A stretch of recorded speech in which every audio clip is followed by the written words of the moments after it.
Okay, Mark, say go. Oi, it's me, Mario. Today we could do a great problem called the inverse relation. Pepperoni pizza. Let's go. You never broke eye contact with me that whole time. It sounds like an Inverse relation. This is a really, really easy concept, y'all. Really easy.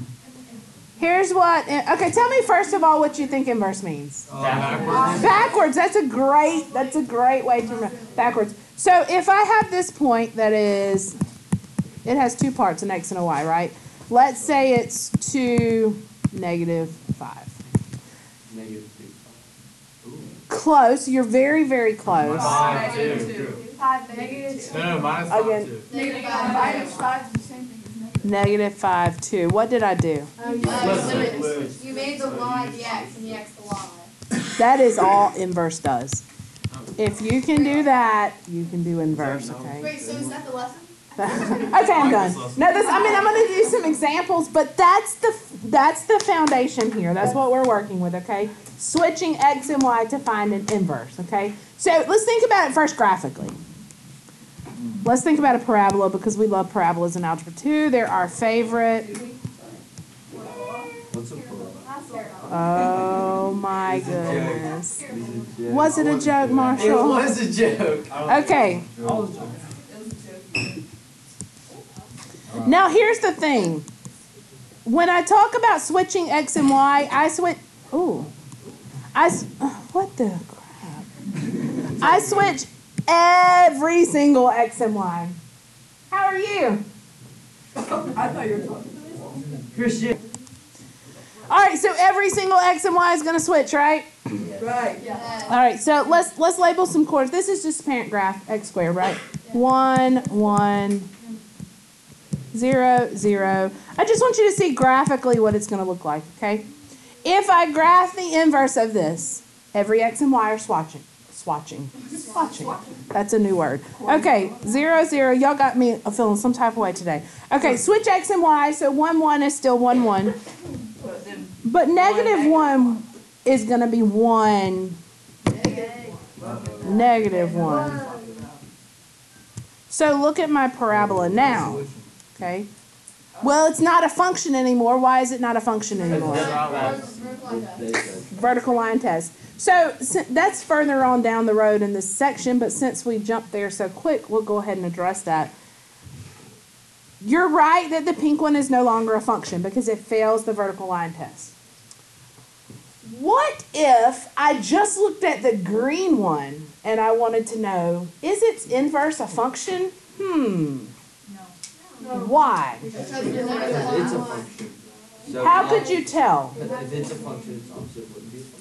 If the vertical line tests for, well, not necessarily, some of them are both functions. But if the vertical line tests for functionality, what could test for inverse functionality? Horizontal line test. Okay. All right. BLT test for functionality. HLT, do I need to write out what that means? Yeah. Okay. Horizontal line test. Test for inverse functionality. So if it doesn't pass that, it's not going to be a function. So it's possible, right. So you could be a function, but the inverse not a function. You could be not a function, but the inverse is a function. Or both of them could be functions, or both of them could not be functions. Of what one? So that would be a... Both of them are or are not. I can't remember what order I said it. Are not. Both of them are not. So if they pass one. That's a circle. That is a circle. Next. That's definitely the way it's never going to be. There's multiple ones. But just for an example here. There's And it has to way go to the to others. There is no way that could be like a. I mean, I think it's. There was that one neither. It would be like a circle. Oh. That circle. Neither. It was not a function and its inverse was not a function. How about this one? Wait, It is a function. Is its inverse a function? No. Why? Because It wouldn't pass. it'll be like, It won't pass HLT? Are you sure it won't pass HLT? It will. Yeah, it will. It will. It'll pass this one and this one. So both of them are functions. But it won't pass. what is inverse? Yeah, it will. Yeah, horizontal. It goes like that. No, like It's it's never not this gonna way. touch It only one. hits at one point every time. Wait, And vertical, it only hits at one point. so if it Oh, I was doesn't pass thinking the like HLT, Um, if it doesn't pass the HL, Whoa. if it doesn't if it does not pass the HLT, then it will not be a function, the inverse. The inverse will not be a function. Mary. Yes, I know what you're saying. Yes, yes, yes. If it fails HLT, the inverse is not a function. The inverse of that would be C.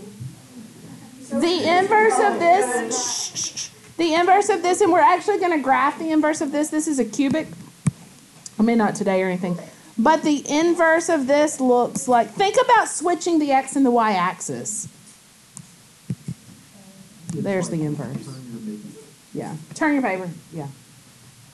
All right, so that's graphically inverses. Let me show you inverses algebraically and we'll be done. I told you I'm going to kind of scratch the surface on all these lessons. I'm not going to delve too terribly deep because I want us before break to be wrapped up with this chapter. so we don't test today. Fall break, Thanksgiving break. When does that start? On Wednesday? Next week? I thought you were talking about. Yeah. So we go to school when you said. Algebraically, so if I have this function, let's say f of x equals 2x minus 3.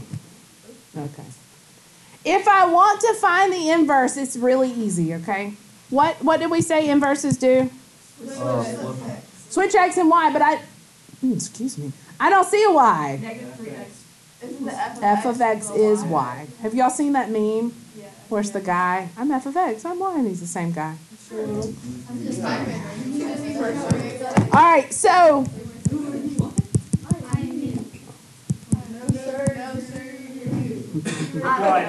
Yeah, that would be a good math meeting. yeah.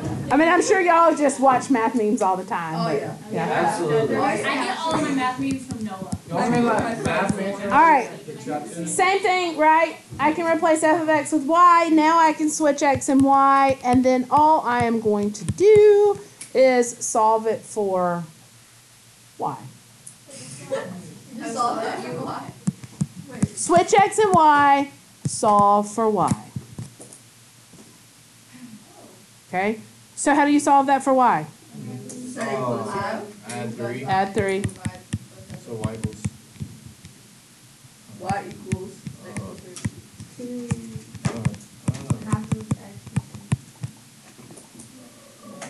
So we use a special notation, just like we use f of x to represent y. We use this to say inverse of f. How would you graph it? How would you graph it? X plus. I'll show you, hold on. So if you see F minus like 1x, That means inverse. That just means inverse. how do you write it? Yep. Marshall, this is a line again. 1/2 times x plus 3. Say that it's using. 1/2. Y'all don't have to write this. Marshall just asked if we graph this. So it would be a slope of 1/2 with a y-intercept of 3/2. That would be the inverse of that if you had to graph it. Yeah, this is what you write. Can we type the x plus 3/2 for a calculator and it'll graph it? Yeah. You would need to put these though when you do it. All right, so let's see. I think. Oh, wait. I think we need more don't say story it. time. Don't say no. Don't say wait. I have to show you one more thing. I know I already said that one time. All right, to verify inverses, this is probably the hardest part of inverse. And it's not hard because the process is hard or because you have to remember anything. It's hard because you have to show all your work. And y'all hate doing that. All right, it's kind of like a proof. It's exactly what it is. I give you what to start with, and I tell you what you should end with. Your job is to justify by filling in the middle.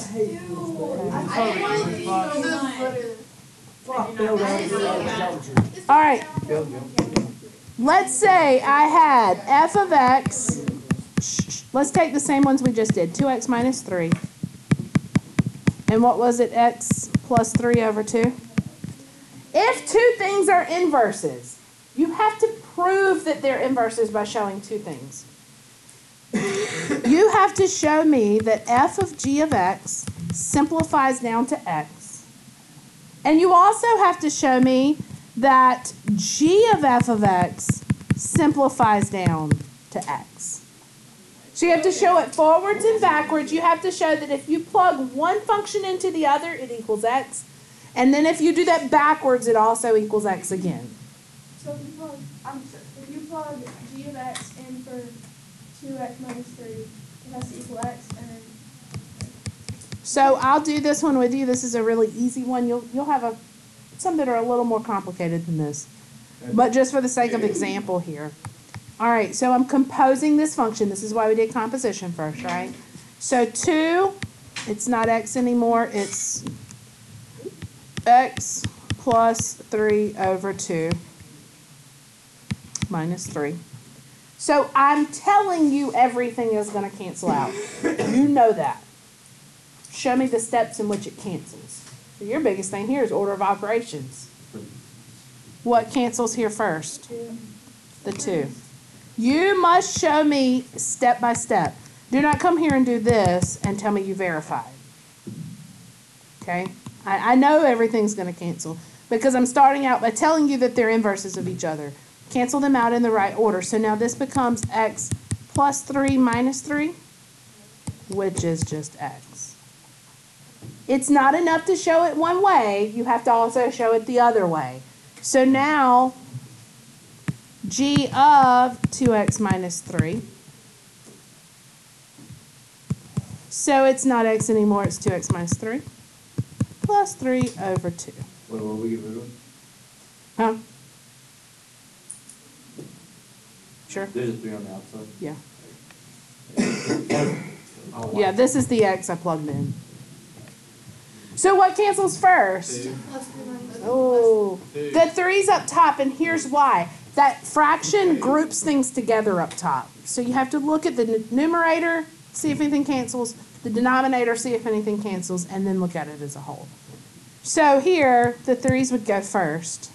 How come the other one is 3? Because they weren't in, this 3 wasn't in that parenthesis with it. Okay.